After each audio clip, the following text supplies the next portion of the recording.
మేమును దేవుడు తనకు విధేయులైన వారికి అనుగ్రహించిన పరిశుద్ధాత్మయు ఈ సంగతులకు సాక్షులమై ఉన్నామని చెప్పిరి. ఇక్కడ యోహాను కూడా మరి విషయాలను మనం తెలియజేస్తాడు.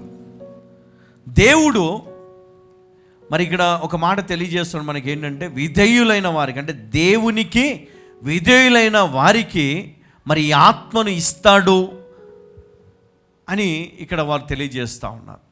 దేవునికి విధేయులై ఉన్నాము కనుక విధేయులైన వారికి దేవుని ఆత్మను దేవుడు అనుగ్రహించాడని ఇక్కడ మనం చూస్తూ ఉన్నాం. అదేవిధంగా అపోస్తల కార్యములో 8వ అధ్యాయం 14 నుండి, సమరయ వారు దేవుని వాక్యము అంగీకరించిరని యెరూషలేములోని అపోస్తలులు విని పేతురును యోహానును వారి యొద్దకు పంపిరి. ఎవరంట? సమరయ వారు దేవుని వాక్యమును అంగీకరించిరని యెరూషలేములోని అపోస్తలు విని పేతురు యోహాను వారి యొద్దకు పంపబడిరి. వీరు వచ్చి వారు పరిశుద్ధాత్మను పొందవలెనని వారి కొరకు ప్రార్థన చేసి, ఏం చేశారంటే వీరు వచ్చి వారు పరిశుద్ధాత్మను పొందవలనని వారి కొరకు ప్రార్థన చేసిరి. అంతకు ముందు వారిలో ఎవని మీదను ఆయన దిగి ఉండలేదు. అంతకు ముందు వారిలో ఎవని మీదను ఆయన దిగి ఉండలేదు. వారు ప్రభువైన యేసు నామమున బాప్తిస్మము మాత్రము పొంది ఉండిరి. ఏం పొందారంట? ప్రభువైన యేసు క్రీస్తు నామమున బాప్తిజము మాత్రము పొంది ఉండిరి. అంటే దేవుని చేత అంటే అభిషేకించబడి వీరు లేరు ఇక్కడ. వారి జీవితంలో వారు ఒక నిర్ణయం తీసుకున్నారు, యేసుక్రీస్తు నామములో బాప్తిజం తీసుకున్నారు. వారి మీదికి దేవుని ఆత్మ రాలేదు అని ఇక్కడ రాయబడి ఉంది. స్పష్టంగా మనకు తెలియజేస్తున్నాడు. ఏమని? అంతకుముందు వారిలో ఎవని మీదను ఆయన దిగి ఉండలేదు. వారు ప్రభువైన యేసు నామమున బాప్తిజము మాత్రము పొంది ఉండిరి. 17వ వచనం, అప్పుడు పేతురును యోహానును వారి మీద చేతులుంచగా వారు పరిశుద్ధాత్మను పొందిరి. హల్లెలూయా. అప్పటి వరకు వారిలో దేవుని ఆత్మ లేదంట, రాలేదంట. కొంతమంది ఏం చెప్తారు తెలుసా? నువ్వు బాప్తిజం తీసుకుంటే చాలు, దేవుని ఆత్మ చేత నువ్వు నింపబడి ఉన్నావు, దేవుని ఆత్మ నీ లోపల ఉంది, దేవుడు నీతో ఉన్నాడని చెప్తారు. కానీ ఇక్కడ స్పష్టంగా మనకు తెలియజేయబడుతుంది ఏంటంటే, నువ్వు ఎప్పుడైతే దేవుని ఆత్మచేత నింపబడతావో అప్పుడు నీ జీవితంలోనికి మార్పు అనేది రావడం జరుగుతుంది. చాలామంది బాప్తిజం తీసుకొని సంఘానికి వచ్చి వెళ్ళిపోతారు, కానీ దైవజనునితో ప్రార్థన విషయంలో చాలా వెనకబడిపోతారు, సిగ్గుపడతారు, భయపడతారు, వెనక నుంచి వెనక్కి వెళ్ళిపోతారు. కానీ ఇక్కడ మనం చూస్తున్నాం, పేతురు యోహాను సమరయలో వీరు వెళ్ళి అక్కడ వారి పైన చేతులు ఉంచినప్పుడు చూడండి, వారి నిమిత్తం వీరు ప్రార్థన చేస్తారు. వీరు వచ్చి వారు పరిశుద్ధాత్మను పొందవలనని వారి కొరకు ప్రార్థన చేసిరి. చూడండి 17వ వచనం, అప్పుడు పేతురును యోహాను వారి మీద చేతులుంచగా వారు పరిశుద్ధాత్మను పొందిరి. హల్లెలూయా, హల్లెలూయా. అదేవిధంగా 19వ అధ్యాయం అపోస్తల కార్యములు 19వ అధ్యాయం 6వ వచనాన్ని ఒకసారి చదువుకుందాం. తరువాత పౌలు వారి మీద చేతులుంచగా పరిశుద్ధాత్మ వారి మీదకి వచ్చెను. అప్పుడు వారు భాషలతో మాట్లాడుచు ప్రవచించుటకు మొదలుపెట్టి. అప్పటిదాకా వీరు ప్రవచించలేదు, అప్పటిదాకా వారిలో పరిశుద్ధాత్మ లేడు. కానీ ఎప్పుడైతే వీరు వెళ్ళి ప్రార్థన చేసి వారి తల మీద చేతులు ఉంచినారో అప్పుడు వారు దేవుని ఆత్మ చేత నింపబడి వారు ప్రవచించడం మొదలు పెట్టారంట. హల్లెలూయా.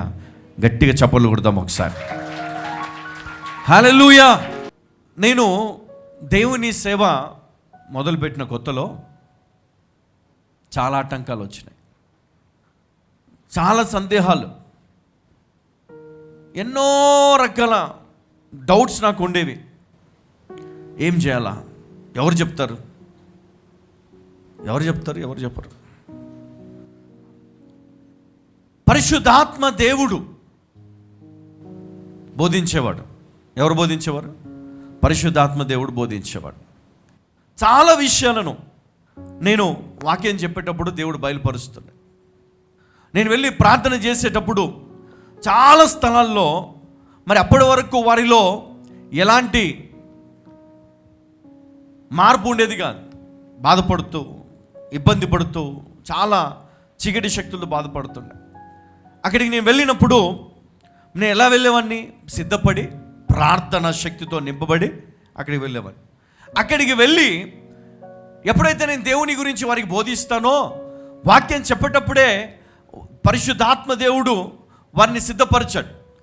ఆ తర్వాత వారి మీద చేతులు ఉంచినప్పుడు వారిలో ఉన్నటువంటి దుష్ట ప్రభావం బయటికి వచ్చి కేకలు వేస్తూ వెళ్ళిపోయింది. ఆ తర్వాత దేవుని ఆత్మచేత వారు నింపబడి పరిశుద్ధాత్మ చేత బలమును పొందేవారు. చాలా కుటుంబాలను నేను చూశాను. ఆ తర్వాత ఏమవుతుందంటే కొంతకాలానికి మరి తగ్గిపోయింది కదా, మంచిగా అయిపోయింది కదా, ఇంకేంటి వాళ్ళ తలంపులు, చెడు తలంపులు, శోధనలు వస్తాయి, చెడు కార్యములు, దుష్ట కార్యాలు, గొడవలు అన్నిట్లోకి వెళ్ళిపోతూ ఉంటారు. కానీ దేవుని బిడ్డలు దేంట్లోకి వెళ్ళరండి. ఎవరి జోలికి వెళ్ళరు, ఎవరిని దూషించరు, ఎవరిని అవమానించరు, ఎవరిని అన్యాయం చేయరు, ఎవరికి వారు శత్రువులుగా ఉండరు. వీళ్ళకందరు శత్రువులే. హల్లెలూయా. వీళ్ళకందరు శత్రువులే ఉంటారు, కానీ వీళ్ళకి ఎవరు శత్రువులు ఉండరు. దేవుని బిడ్డలు ఎట్లా ఉంటారు తెలుసా? ఎప్పుడు సాత్వికంగానే ఉంటారు. ఎందుకంటే కొంతమందికి ఈరోజు చెప్తున్నాను నేను, అమ్మా నీ కోపమే నీకు శత్రువుగా మారుతుంది, జాగ్రత్త. నీలో ఉన్నటువంటి ఆ విపరీతమైనటువంటి శోధన అది నీ జీవితాన్ని నాశనం చేయొచ్చు. నీలో ఉన్నటువంటి అపవిత్రమైన ఆలోచనలు నీ కుటుంబానికి శాపాన్ని తీసుకొని రావచ్చు. కొంతమంది ఏం చేస్తారంటే, కొంతమంది ఇతరుల సంతోషాన్ని వాళ్ళు తట్టుకోలేరు, వాళ్ళు నాశనం చేయాలనుకుంటారు. చూడండి, కొంతమంది కుటుంబంలో అత్తలు ఉంటారు, కొంతమంది కుటుంబంలో కోడళ్ళు ఉంటారు, కొంతమంది కుటుంబంలో చెల్లెలు ఉంటారు, అక్కలు ఉంటారు, కొంతమంది కుటుంబంలో అన్నలు ఉంటారు, తమ్ముళ్ళు ఉంటారు, కొంతమంది కుటుంబంలో అందరూ అట్లాంటి స్వభావమే. ఒకరి మీద ఒకరు కోపాలు పెంచుకొని వాళ్ళ మీద వీళ్ళ మీద వాళ్ళకి చెప్పడం, కొట్లాట పెట్టడం, వాళ్ళని హింసించడం, మంత్రాలు చేయడము. చూడండి, కొంతమంది వశీకరణ. నా మాట వినాలి, నా అత్త నా మాట వినాలి, నా కోడలు నా మాట వినాలి, నా భర్త నా మాట వినాలి, వాళ్ళకి ఏదైనా చేయాలి. ఇవన్నీ చేస్తూ వీళ్ళందరి చుట్టూ తిరుగుతూ అన్ని ప్రయోగాలు చేస్తూ ఉంటారు. కానీ చెప్తున్నా, ఈ లోకంలోనే వాళ్ళు అనుభవిస్తారు. తెలుసా? ఈ లోకంలో అనుభవిస్తారు. ఎందుకో తెలుసా? దేవుని ఆత్మను మీరు మోసం చేయలేరు. చేస్తారా? చేయలేరు. చాలా ఉన్నాయి, వాళ్ళకి తెలుసు. నేను చెప్తున్నా, అమ్మ ఎందుకు చెప్తున్నా ఈ మాట అంటే, దేవుని ఆత్మ నన్ను ప్రేరేపిస్తున్నాడు కాబట్టి చెప్తున్నా. ఎవరైతే ఈ విధమైన పద్ధతులు అనుసరించారో, ఈ విధమైనటువంటి మీరు వెళ్ళి అక్కడ పోయి అక్కడ కూర్చొని ఆ మంత్ర శక్తులను మీరు ఆశ్రయించారు, వాళ్ళందరికీ చెప్తున్నా, దీని ప్రతిఫలం మీరు పరలోకానికి పోయో నరకానికి పోయో పొందరు. ఇక్కడ అనుభవించినాక, మారు మనసు పొందినాక, పాప క్షమాపణ కోరిన తర్వాత దేవుడు నిన్ను కనికరిస్తాడు. హల్లెలూయా. కొంతమందికి ఈరోజు ఇవ్వచ్చు, ఈరోజు అడిగితే ఈరోజు ఇస్తాడు దేవుడు. నేను చేసిన తప్పు, నన్ను క్షమించు అని నువ్వు వేడుకుంటే నిన్ను విడిపిస్తాడు. లేదా నేను చూసాను, చాలామందిని చూసాను, రక్తం కక్కుకొని చాలామంది చచ్చిపోయారు. మంత్రగాళ్ళు, మంత్రగత్తెలు, ప్రయోగించేవారు, వీటిని ఆశ్రయించేవారు, వీరందరూ కూడా మరి దాని ఫలితాన్ని అనుభవిస్తారు.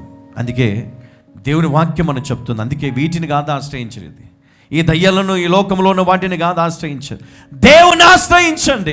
దేవుని ఆత్మను అడగండి. పరిశుద్ధాత్మను నిశ్చయముగా నీకు ఇవ్వడానికి దేవుడు సిద్ధంగా ఉన్నాడు. నీవు అడిగితే దేవుని అడుగు, పరిశుద్ధాత్మ ద్వారా దేవుడు నీకు సహాయం చేస్తాడు.